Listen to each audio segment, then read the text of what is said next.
mais vraiment extrêmement importante. Parce que, voilà, les gens, en fait, la population française ne sait pas grand-chose.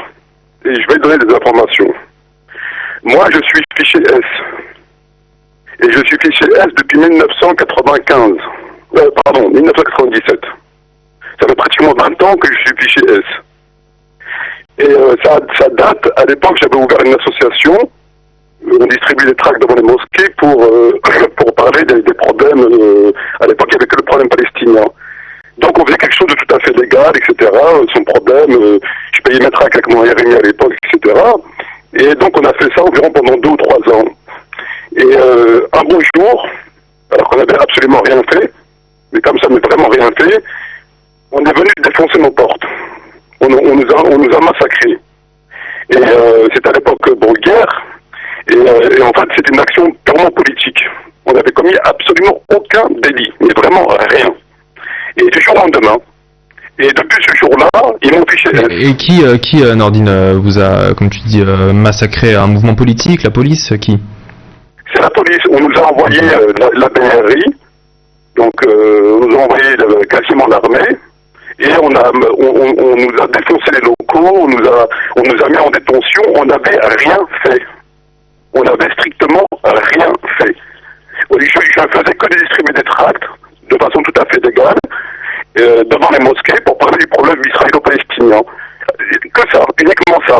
Et avec les événements du FIS, parce qu'après il y a eu les événements du FIS en Algérie, donc dans les années 80, il y a environ un peu plus de 10 ans, et donc ils ont commencé à rafler des gens, c'était des rafles. Et non, il se trouve qu'ils sont venus nous chercher, on n'avait rien fait, mais vraiment rien fait. Je n'ai jamais, à ce jour, depuis 20 ans que je suis fiché, je n'ai jamais été impliqué ni de près ni de loin dans une action violente. Même pas mis en examen, c'est-à-dire je suis un non-violent, j'ai mes opinions par rapport à la Palestine, j'ai quand même le droit, et j'ai jamais été condamné pour appel à l'incitation à la haine raciale ou à la violence, jamais. Je suis quelqu'un vraiment de non-violent. Et ils sont venus, ils nous ont fichés.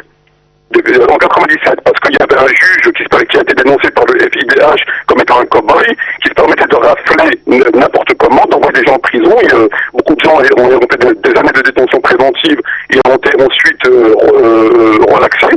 Il y avait vraiment rien, ça a été dénoncé. Après c'était connu, qu'il y avait vraiment de l'abus, c'était vraiment purement politique, ça n'avait rien à voir avec la justice. Et moi j'ai parlé avec quelqu'un de haut placé, au Quai des Orfèvres, quelqu'un de vraiment un Français vraiment super, un super type qui était responsable antiterroriste, et il m'a dit dans les yeux, on était moi et lui, il m'a dit écoute, il m'a dit ce qu'on peut te reprocher, il m'a dit c'est le pneu dégonflé de ta voiture, il m'a dit il y a encore, il m'a dit ici le service se partage en 2 parties, ceux qui sont au courant qu'il y a des actions purement politiques, où les gens n'ont commis aucun délit, et d'autres qui ne savent pas. Ils pensent que tout ce que nous faisons, c'est parce que c'est justifié au regard du code pénal. Donc il y a vraiment des choses extrêmement graves qui se passent, où on a fait de gens parfaitement normaux, on en a fait des bêtes sauvages. Et depuis ce jour-là, je suis fiché S. Qu'est-ce que ça veut dire la fiche S? Je vais vous expliquer ce que ça veut dire, ce qu'on ne vous dit pas.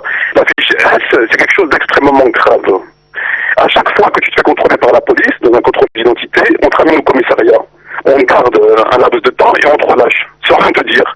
Quand tu passes les frontières, on te met sur le côté. Tu sois avec ta maman ou ton papa, on te met sur le côté.